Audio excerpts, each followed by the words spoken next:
And is there a relation nowadays with this attitude to communicate with the collapse of the communist regimes, or doesn't there is any relation? If the collapse of communist regimes is taken as collapse of non-liberty, collapse of repressive regimes, to hell with these regimes. Some of us betted on these regimes, pinned their hopes on them to create certain balance with the West.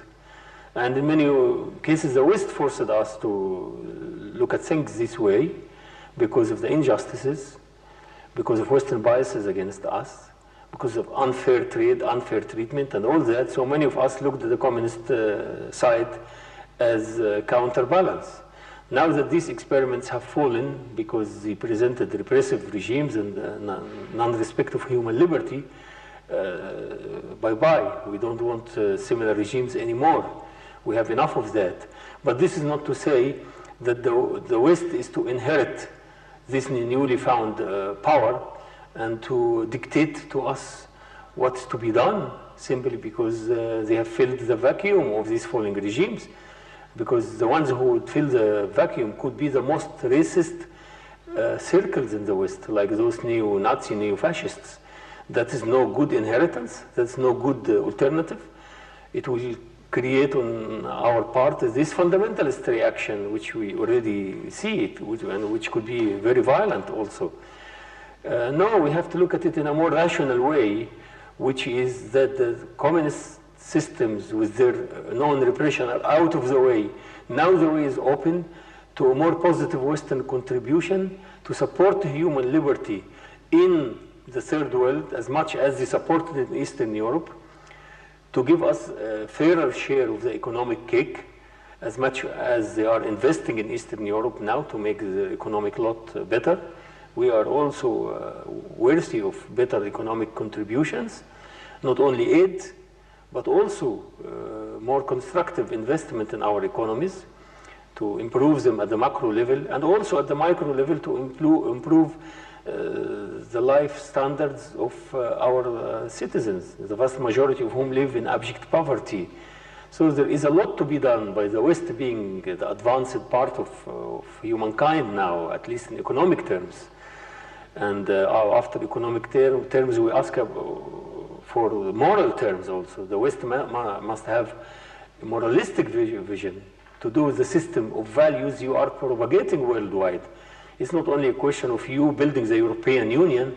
We will always base the question not what kind of economic investment the European Union will have in our part of the world, but we will also pose the question what system of values this European Union is going to defend worldwide, including our part of the world. If you seek economic progress only, from which we will not benefit, if you don't have any system of values linked to it, you have not achieved much alternative after the downfall of communist systems. And you would have answered our big question mark so negatively as much as these communist systems in the end answered us negatively. You wouldn't be any better.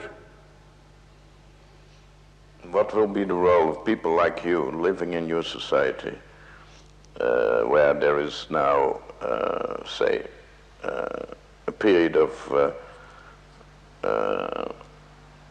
non-dogmatic debates and conflicts? So in a way you could act probably more free. On the other hand, it is a transition period, so there is probably not so much time. So what is your position now, your responsibility as an individual, as a responsible person, as a partner of in civil movement and so on? Well, people like myself are not just individuals living in our part of the world, but we have the responsibility of being members of the elite that got a chance to be educated in countries where the vast majority of people are illiterate and did not have even opportunity to go to school. So our responsibility is really so vast to educate our own people, to improve our economic situations, to attain liberty for our people and have more democratic political systems. We've got to do a lot, of course. That's our own responsibility, and we should stand up to it. But those from across the border who would want to help us in our endeavor are most welcome to do so, and we appreciate their contributions. Hopefully they don't put hindrance to our own struggles to improve our situation. We interact with those across the border, across the Mediterranean, across the Atlantic, those in the more advanced Western societies.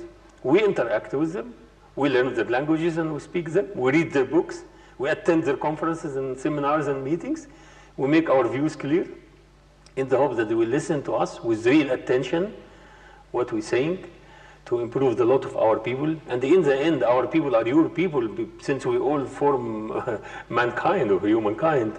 So if we improve the conditions in our part of the world, that would be very beneficial to you. And if you make positive contributions towards our needs, our basic human needs, not only bread and butter, but also human liberty, you would have helped us a lot. And this is good for both sides.